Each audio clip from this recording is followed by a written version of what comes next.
DreAllDay.com. You're now tuned into the show where you learn the discipline to show up day after day to do the work, the confidence to put yourself out there boldly and authentically, and the mental toughness to continue showing up, doing the work, putting yourself out there, even when the success you've expected to achieve has yet to be achieved. And on top of all this, you get a huge dose of personal initiative. What is that? That is the go-getter energy that moves any one of us, including yourself, to go and make things happen instead of waiting for things to happen. And then we put all this together into a series of frameworks, approaches, insights, strategies, and techniques all underneath the umbrella of one unifying philosophy that is called Work on Your Game. My name is Baldwin, also known as DreAllDay, and welcome to the show. And today's topic is, we are on part 2 of our 2-part mini series, which is on how to stop, or that you just simply need to stop sneaking up on the sale.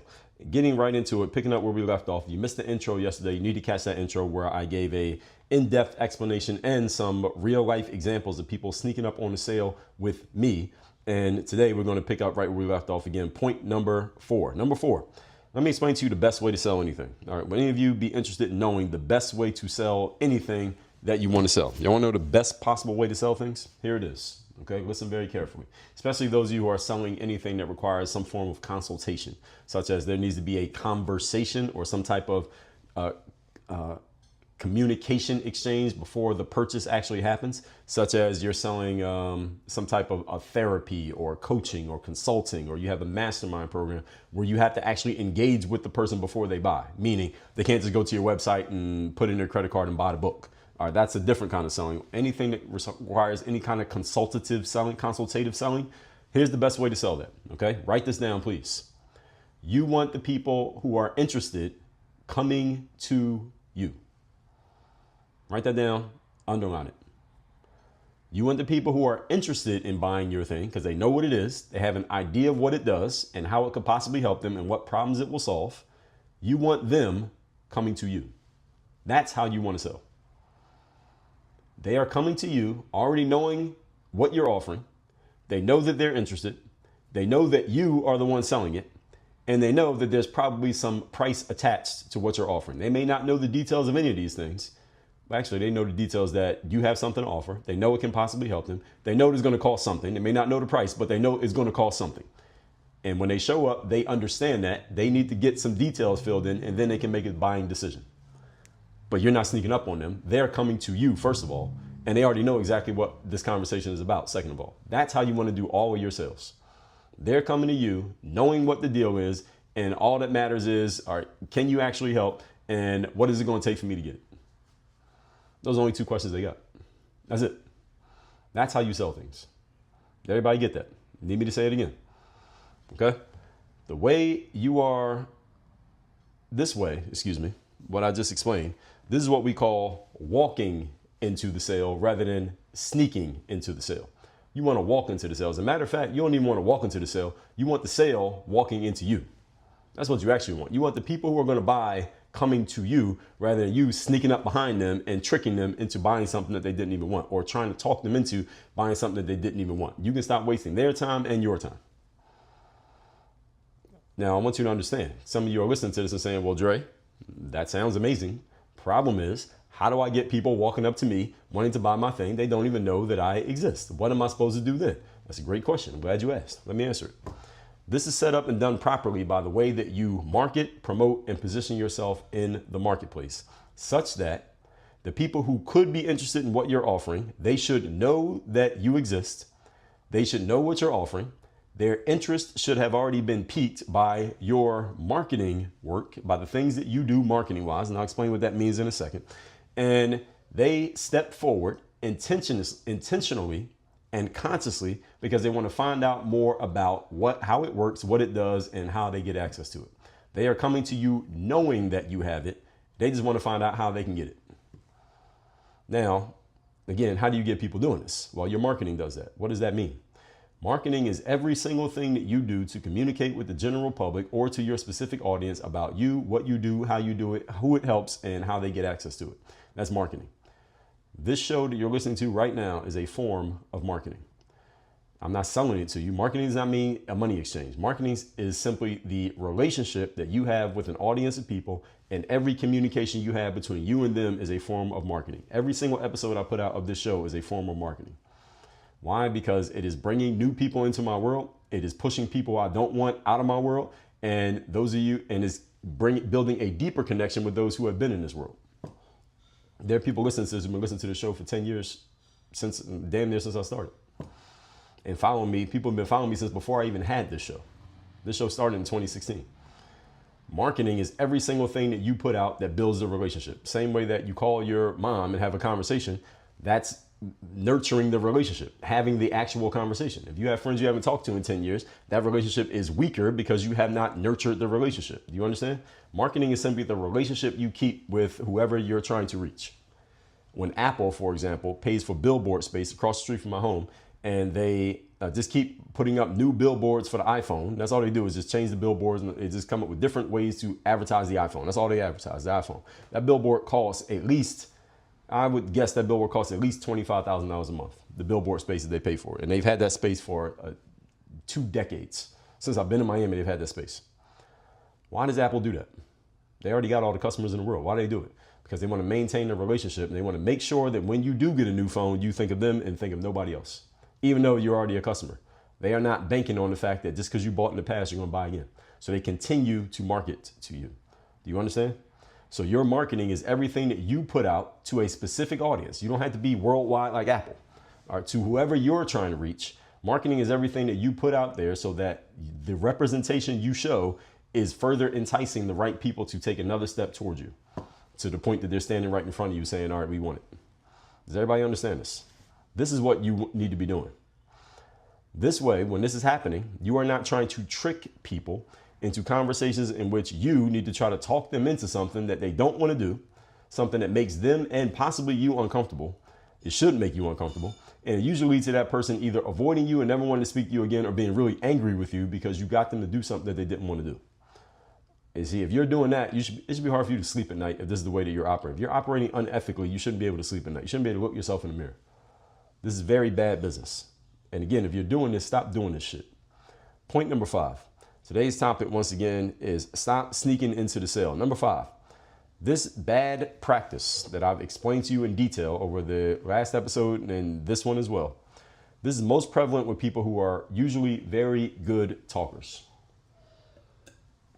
So you can't sneak into a sale if you're not good at talking. If you don't have that gift of gab, or what some people call the mouthpiece. See, if you don't have that, you can't sneak into the sale.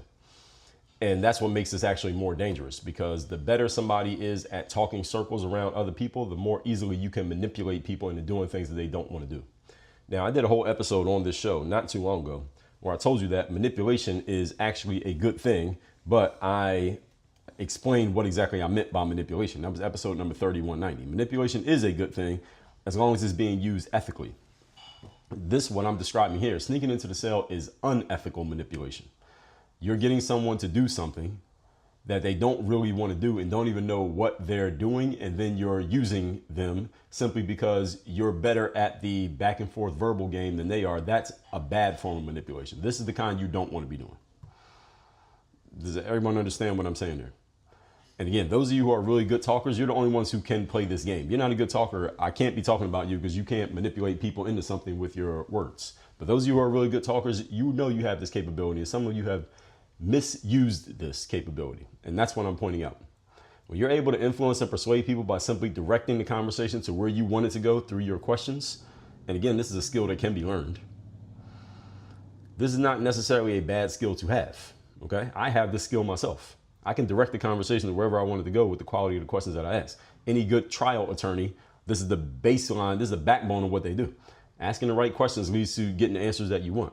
But you have to use this in an ethical and a clean way. And if you're using it unethically, you're exactly the person I'm talking about here. One thing you don't want to be doing as a salesperson is have a calendar full. And this is one that, let me speak more to your self-interest, salespeople. One thing you don't want in sales is to have a calendar full of conversations with a bunch of people who don't even know that they're about to be sold something. Those are not quality leads, is what we call in sales. A lead is a person who might possibly be interested in buying what you're selling, but there's levels to leads. Now they say there's levels to this shit. There's levels to this shit. All right, there are high quality leads. Any of you remember the movie Glengarry Glen Ross? It was all about the leads, right? Everybody wanted those leads. All right, if you want quality leads, then you have to be setting up your prospects with a quality marketing campaign. And a quality marketing campaign means you are being very specific and very clear about who you're looking for, what you're helping them do, and what step they need to take. If you're doing that, your leads are going to be good. If you're being very vague and you're talking people into shit that they don't even know what they're doing, you're going to have a whole bunch of leads, but they're going to be a bunch of shit leads. And you're going to have to spend time going through those shit leads and not producing anything, basically trying to squeeze water out of a rock. Bad idea. Better to squeeze water out of a plastic water bottle. All right, which one has a better chance of things working? All right, a baby can squeeze water out of a plastic water bottle. All right, you need a Hercules to squeeze water out of a rock. Many of you are trying to squeeze water out of a rock by trying to talk people into shit and they don't even want to be doing. These are because your leads are trash, because your process is trash, because your marketing is off. You're leading people into stuff that they don't even want. That's bad marketing. Does everybody understand what I'm saying here? So you don't want to have a bunch of calendared conversations with a bunch of people who don't even know that you're about to sell them something. And then you have to do the heavy lifting of trying to maneuver them into buying something that they're not even interested in. This is the female friend that I mentioned in the previous episode when she said, hey, I haven't talked to you in a while. Let's schedule a time to talk. And I got on a call with her. And it turns out she was trying to have a sales conversation with me and she was terrible at it. All right. That right there was what I'm talking about. That I was a shit lead to her. Now, I'm not a bad lead if I'm actually interested in the product. I was a bad lead to her in that context because I didn't even know that she was selling something and didn't even know I was getting on a call to be sold anything. I thought I was just catching up with a friend. And that's why she reached out and apologized because, to be clear, if she's listening and she knows who she is, if she is listening, she has ethics. Even though at that time she was violating her ethics, she realized that she was violating her ethics and she went and made good with me and probably everybody else she reached out to in that unethical phase that she was in. The last I checked, she's not in that phase anymore. She's got her own thing. She's doing her own thing business-wise and appears to be doing very well. And if she's listening, she knows who she is. She should send me a text message. But don't do that. And here's the problem. You know the reason why her thing failed? Because she's not the type of person who can talk people into shit. She's not a slick talker. She's a good speaker. Let me be clear. She's a good speaker. She is great when she's talking about her thing and in her zone and doing what she does best. She's not the type of person who can talk somebody into something. And I will say that this skill tends to be more prevalent in males than females. There are some females who can talk people into shit, but I'm not one of the males who be talked into shit by a woman. But there are men out there who can be, depending on the woman and the dynamic between them, if you get what I'm saying. But there are often men are the ones who are usually doing this. That's why all the examples I gave you aside from that one were all men. So the heavy lifting, again, of trying to maneuver people into buying requires you to be able to be a very slick talker. Here's the good news, folks. If you have a good enough system and your marketing is on point enough, you're going to have people coming to you ready to buy such that you don't have to be a slick talker to make sales. That's where you want to be. You want to be in a position where you don't need to be a slick talker to make sales. All you have to do is follow your own process if it's clean enough, and you will produce results even if you aren't that good at talking. That is, you need to be good at what you're selling. Whatever you're offering, you better be very good. But the actual act of kind of like the back and forth and the gift of gab, as I explained, you don't have to be great at that. Nor do you need to develop this skill to be able to operate your business by having customers and clients who are happy to buy from you. Your marketing needs to be working the right way. And if your marketing sucks, then you got to do this sneaky shit that I am condemning here in this series.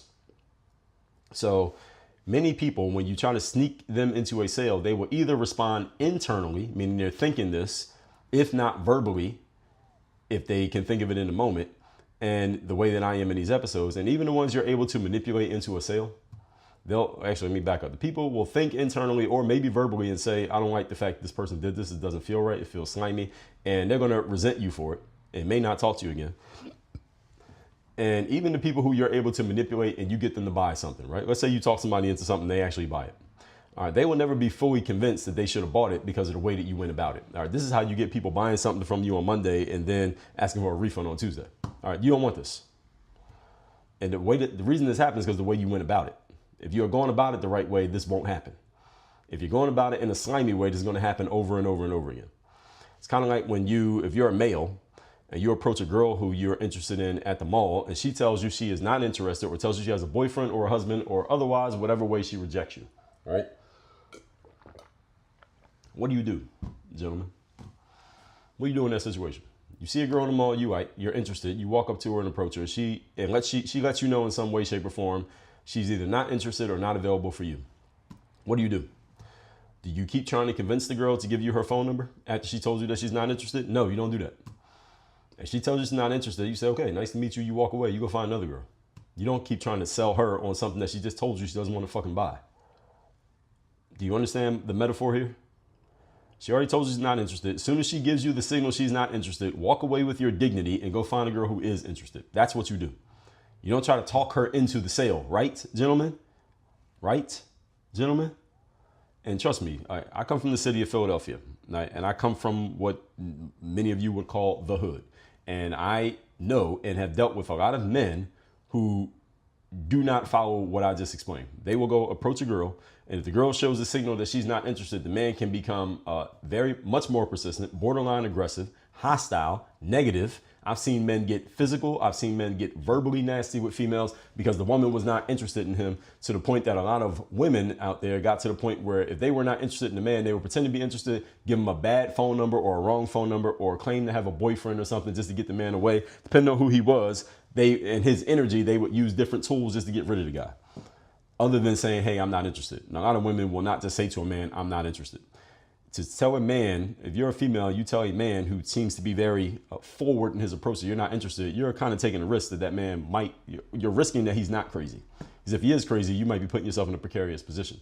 And I've talked to enough women about this very situation that many of them agree that they will try to let the man off easy, even though they're really not interested. They try to let him off easy so that he can have a little bit of pride, because a lot of men out there, and you never know who a man is when he's approaching. You don't know if he's crazy or not. I could be approaching a woman that I'm not crazy, but she doesn't know I'm not crazy, and trying to let him walk away with his dignity, because a lot of men don't know how to walk away with their dignity. And again, I'm just giving you this. I'm giving you this as an example here. This is a metaphor. The point is, someone tells you they're not interested, turn around and walk away. That's what you do. Someone says they're not interested, don't try to convince them to be interested. You're not in the convincing business, folks. You're in the serving business. And when you serve, you're giving people what they want, not convincing them to want something that they don't want. Wrong game. So a lot of salespeople out there, a lot of you are behaving like the annoying guy at the mall who won't leave a girl alone because she told you she's not interested in talking to you, or she told you she has a boyfriend, or she doesn't want to give you her phone number. You're like the guy who just keeps following her around until she has to call security. All right, don't do that. Just because you have the ability to persist does not mean that you always should persist. There is a time to take no for an answer. So I know you heard the saying, never take no for an answer. There is a time to take no for an answer. When you're talking to someone who is clearly not your ideal customer, clearly not the right prospect, take no for an answer and go find someone who is the right prospect. And if you're not doing that, you're doing a disservice to yourself, your business, your community, your family, and to the prospect that you should be talking to. Because every minute you spend talking to the person that you shouldn't be talking to is a minute you are not spending on a person who is actually willing and able to buy. But you can't talk to them because you're over there talking to this person who doesn't want to buy from you anyway.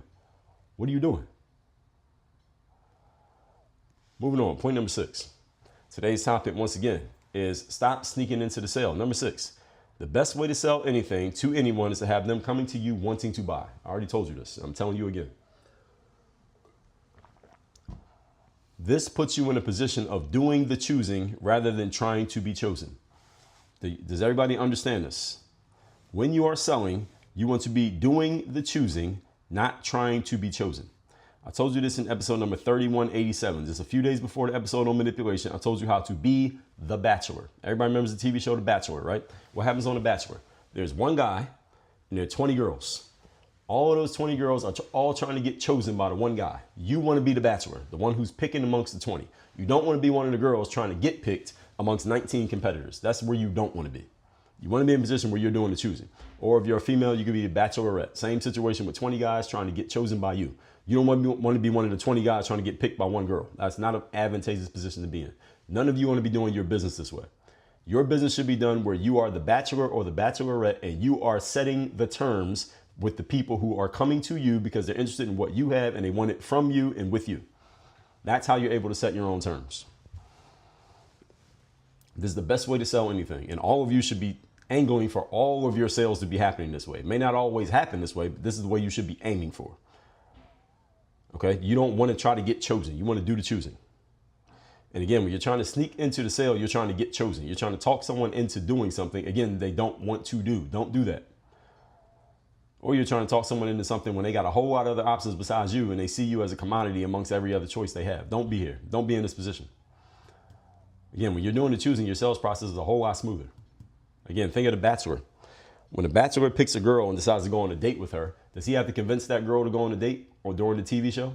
During the season of The Bachelor, does the Bachelor, the guy, need to convince any one of the girls to go on a date with him or spend a night with him or sit down and get to know him? Of course not, because they're all there eager to spend time with him. That's the reason that they're all there. So if he points at any one of them and says, I want you to come in the room with me for 15 minutes. Does any one of them says, I don't know, let me think about it. Hey, I got other plans. None of them says that. Why? Because they're all there for him. You understand? You want to be the Bachelor. This is how you sell. And again, your marketing sets you up for this. And if this is not happening, it's because your marketing is not doing it for you. Your marketing is not putting you in an advantageous position. Your marketing is putting you in a position of trying to get chosen. You are a commodity. You don't want to be a commodity, folks. Commodities compete on price. You don't want to be competing on price for any reason. I don't compete on price. All right, don't come to me telling me you got an offer of another person offering this and they're going to offer it that. Can you compete with their price? Fuck no, I can't compete with their price. As a matter of fact, I never even had that conversation because I don't set myself up for anyone to even come at me with that. No, we cannot compete on price. No, I cannot beat the price that you got from somebody else. You should go buy from them. If price is your consideration, go buy from the person who offered you a lower price. I'm not even telling you my price. Go buy from them. Go ahead. Save your money. Everybody understand where I'm coming from here? Okay, this makes your process a whole lot smoother, trust me. And the job of your marketing and positioning, which includes every single thing that you do, say, or present, that's all marketing. Every single thing that you do, say, or present is marketing. If you're watching this on video, you see what I'm wearing now. You see I'm in a suit and tie. What did I tell you about why I started wearing suits? Because when I used to wear what I used to wear, white t-shirts and snapback hats and basketball shorts and Jordan sneakers, people would see me and say, you look like a basketball player, which again, didn't offend me because I used to be a basketball player. The issue was that I'm not a basketball player anymore. I run a business. I would rather people look at me and say, you look like a businessman. So all I did was change my presentation. That's marketing. When I start wearing a suit every day, guess what people say to me when they see me? They say, you look like a businessman. You look like you do some type of business. You look like you might be a CEO or you're in finance or you look like you're a lawyer or you look like you're some kind of entrepreneur. That's what people say to me these days. Why? Because I look like it. My presentation was altered to match the perception that I want people to have of me. Do you understand? And I'm telling you all that to tell you that you don't necessarily need to wear a suit, but maybe you do, depending on what kind of business you're in and how you want people to perceive you. Maybe you need to wear a t-shirt and shorts if you want people to think you're an athlete. How do you want to be perceived? Are you setting yourself up for that perception to happen naturally without you having to walk around with a sign on your forehead that says, I'm a businessman? I had to tell people I'm a businessman. They see me every day in a suit and they're like, this guy must be a businessman. Because that's what business people wear. You get it?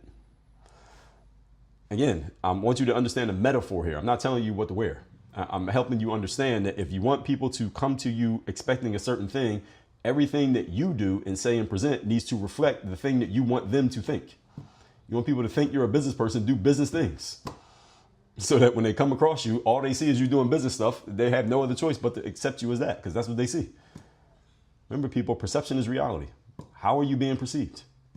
Are you walking around looking like a basketball player? You look like a business person, metaphorically. I'm asking the question.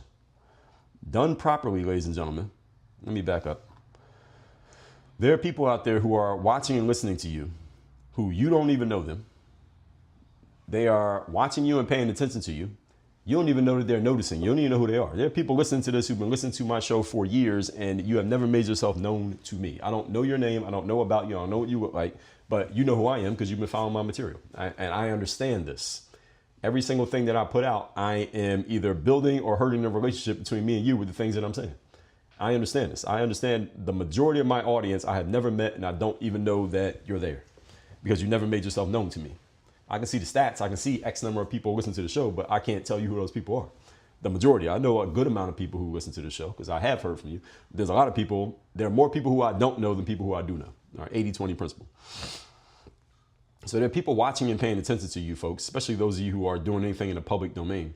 They're making decisions over time about you that will lead to them showing up at your front door.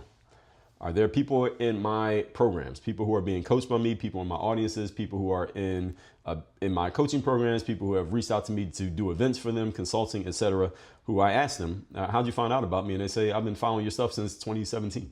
I was following you back when you were doing basketball videos, Dre. I heard about you in 2020, and I'm talking to them in 2025. Why? Because of the marketing. Because they've heard the message. They see what I'm doing. They see how I'm presenting myself. And over time, it's built their relationship to the point that they finally got to the threshold of taking a step further. Now, some people, it might take 5 years. Some people, it might take 8 years. Some people, it only takes 2 hours and they're ready to move. Depends on their situation. The point is, you as a marketer, you need to be outside and findable and available so that when someone is ready to take the next step, they are only thinking about you and they know where to go because you're telling them what to do. You hear me talking about Work on Your Game University every episode of this show. There's a reason why I talk about every episode of the show, because that's where I want you to go. You get it? This is the position you want to be in. When you do this properly, the majority of people you're talking to are the people who already know they want what you're offering. Wouldn't that be great? Those of you who are in sales, wouldn't it be great if every single conversation you had was with someone who already knows they want to buy your stuff? It doesn't mean every single person is going to buy, but wouldn't it be great if most of all your conversations, people who already know they want to buy? It's only a matter of how much does it cost and do they have it? That's it. Wouldn't that be great if that's the only consideration every conversation you had? Some of you are in that situation. Maybe you created a system to where that's the way it works. Maybe you work somewhere where the system is set up to where that's the way it works. And maybe if you want to have it that way, you already know what to do. Go to workonyourgameuniversity.com, because I'm explaining this to you. I think I'm explaining it clearly enough that you understand I know what I'm talking about. Yes? Okay. This is a position you want to be in. I was watching this documentary about Walmart, and I can't remember what platform this is on YouTube, but let me tell you what organization does these videos, because these documentaries are actually very good. Y'all should look at these. It's PBS. Yeah, it's Frontline PBS. So go on YouTube and look up Frontline PBS. They do these documentaries. They're all about an hour long, and they just talk about different things happening in society. They talk about, there was one on sex trafficking. There's a couple on Donald Trump. There's others talking about politics. There's others talking about world hunger or talking about different conflicts in different countries. And there was one on Walmart that I was just watching about Walmart. And again, it's about an hour long. And for the most part, you can just listen to it. You don't have to look at the screen. You can just listen and get the point. And they were explaining how Walmart started using what we call the pull system instead of a push system. What does that mean? When it came to the products that Walmart was selling, and everybody knows Walmart's whole thing is everyday low prices. And if you know anything about the details of how Walmart works, what they do is they have such an economy of scale that they are usually the biggest clients, let's say, of every product that they sell. They sell more Bounty paper towels than any other company in the United States. So Bounty's biggest client, as far as retailers go, is Walmart. You get it? Or if there's some widget that they sell in the kids' toy aisle, they sell more of that toy than every other retailer that sells that same toy. So the retailer, let's say, is Dre Incorporated, drestoys.com. I sell more toys through Walmart than I sell through Target and Amazon and everybody else put together. All right, Walmart is usually the #1 seller of every product that they sell. And the reason that they're able to do that is because they set their prices really low. And what they do is, depending on how this gets framed differently depending on who you ask, they squeeze the profits out of their vendors. That's what they do. So they would go to somebody like me and say, Dre, yes, last year you made a 95-cent margin on every product you sold. So every time you sold one of your toys, you made 95 cents. Well, we want to lower the price this year, so your margin is going to go from 95 cents down to 80 cents. And because they're my biggest customer, I kind of have to do what they said.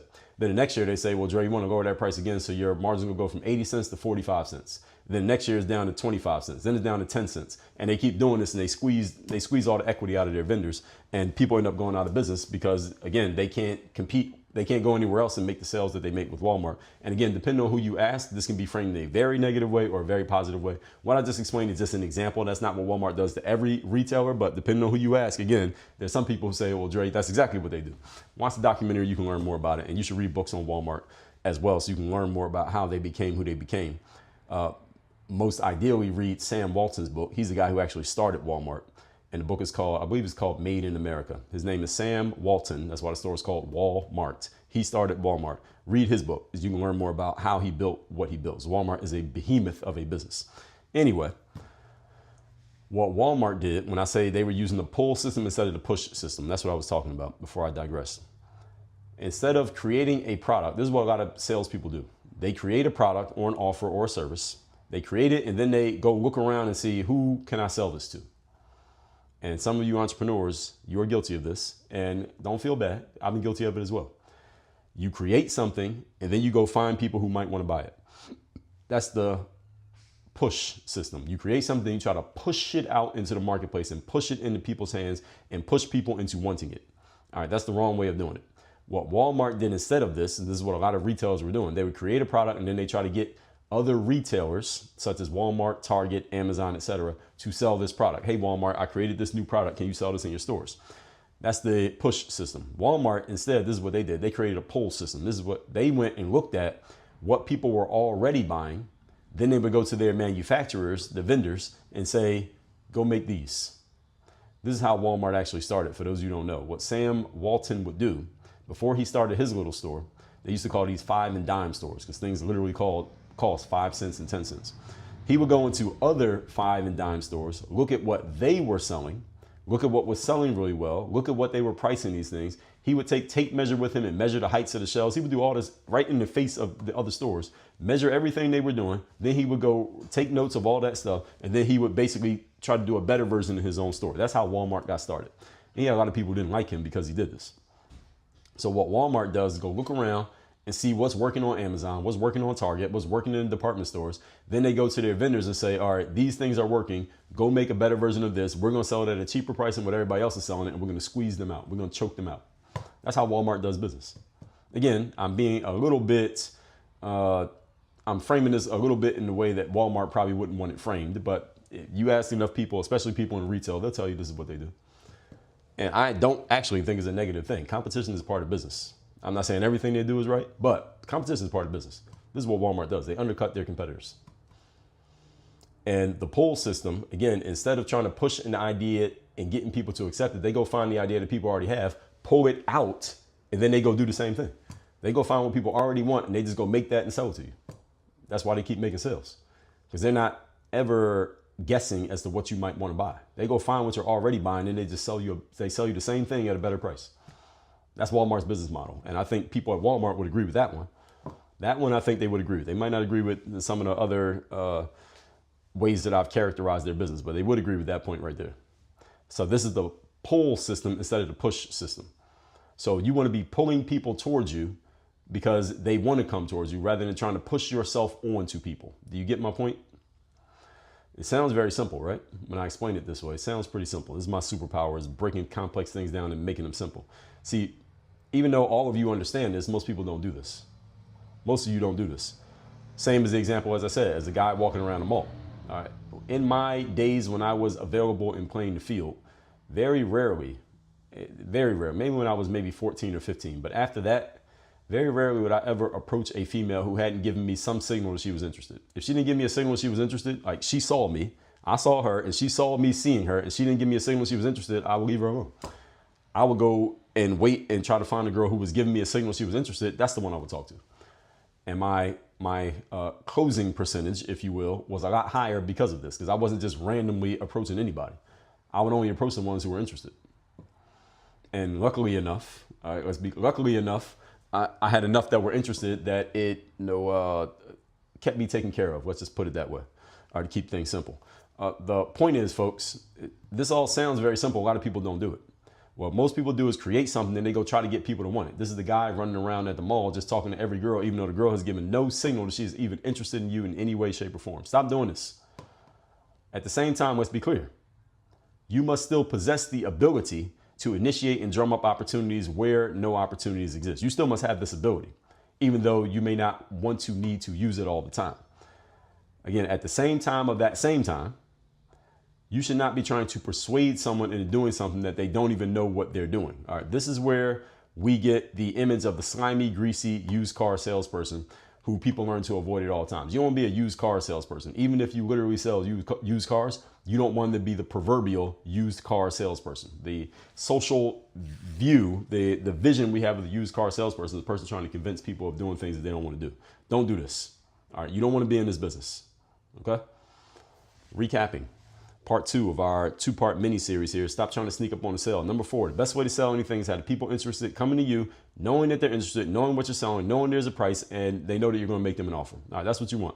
Your marketing is responsible for doing this. Number 5, this bad practice is most prevalent with people who are really good talkers of sneaking up on the sale, able to influence and persuade people by simply directing the conversation to where you want it to go through your questions. Again, this is a good skill to have, but you have to use this skill ethically. Do not use it unethically. I've explained to you in a very detailed way the unethical ways that this is getting used these days. And I know there's some people listening to this who are guilty of this. Get out of this game. And number 6, as I already told you, the best way to sell things, you want people coming to you already wanting to buy. That's what you want. You want them coming to you already wanting to buy. This is all about positioning, meaning where you are selling, how you are setting yourself up, marketing, how you are communicating to the audience, how are you presenting yourself, and what image do people have in their mind of you and of what you're offering. If all of that is done properly, by the time you have a conversation with someone, they are already 90% of the way sold. All you have to do is close the deal. That's all you got to do. If you're having to do all of the work, that's because you didn't do it right. You remember the movie Hitch? When Will Smith said to the guy, what was that guy's name? Was it Kevin James, the actor, the guy who needed help? What did Will Smith say to the guy when you want to get a kiss at the end of the night? All right, you come 90% of the way, the girl comes the other 10% of the way. All right, it's not 50-50, and you don't go the whole 100. All right, 90% of the way, she comes 10% of the way. That's the way you want it. You want to be the girl in this situation, all right? Because the girl is usually doing the choosing. The girl decides if it's going to be a kiss at the end of the night, right? The guy doesn't decide, the girl decides. And the guy moves in to let it be obvious that he's looking for the kiss, and the girl decides whether there's going to be one or not. You want to be the girl who only has to come 10% of the way because the people who want to deal with you, they're coming 90% of the way waiting for the kiss. Y'all get my metaphor here? Hopefully I'm not confusing you all with the metaphors. All right, all that being said, folks, workonyourgameuniversity.com. You want to work with me directly, have me coach you on things like what I've explained to you over the last 2 days. I think you can tell I know what I'm talking about. I know how to make this stuff work, and I know how to do it the right way to where the marketing is setting you up for the easy close. That's the kind of business you want to be doing, and you want this to be working in perpetuity and consistently. Doesn't matter what industry you're in. We work with people in the finance industries, accounting industries, construction industries, single mother industries, the music industries, people in all different spaces. We have a lot of experience. Go to workonyourgameuniversity.com. You can see our social proof. So don't take my word for it. Go see it. It's documented. All right. All that being said, folks, workonyourgameuniversity.com. Work on your game. Dre all day.